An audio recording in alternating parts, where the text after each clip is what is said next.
আজ 15ই আগস্ট, আজ থেকে ঠিক 80 বছর আগে মানে 1947 সালে এই যে আমাদের ভারতবর্ষ স্বাধীন হয়েছিল।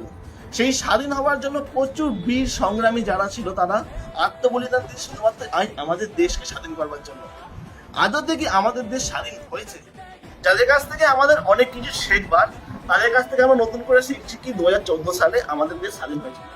তো তাহলে কি আপনারা যারা বলছেন 2014 সালে হয়েছে তারা কি আজকে স্ট্যাটাস দিয়েছেন? এটাও জানি কি আমাদের ভারত সরকার এবং আমাদের পশ্চিমবঙ্গ সরকার যারা আমাদের নেতাজিকে নিয়ে বা আমাদের এই স্বাধীনতা দিবসকে নিয়ে কিছু কিছু কুমন্তব্য করছে তাদের এগেনস্টে কিছু অ্যাকশন নিতে, কারণ আমাদের সরকার প্রচুর স্ট্রিক্ট, মানে কিছু বললেই সেটা অ্যাকশন নিয়ে নেয়। সমস্ত রকম বিদ্বেষ, সমস্ত রকম হিন্দু, মুসলমান, শিখ, জৈন সবাই যে আমাদের নিজেদের ধর্মকে ভুলে গিয়ে মানে সবাই সবাইকে এক কাঁধে মিলে वंदे मातरम, भारत माता की जय, इनकलाब जिंदाबाद।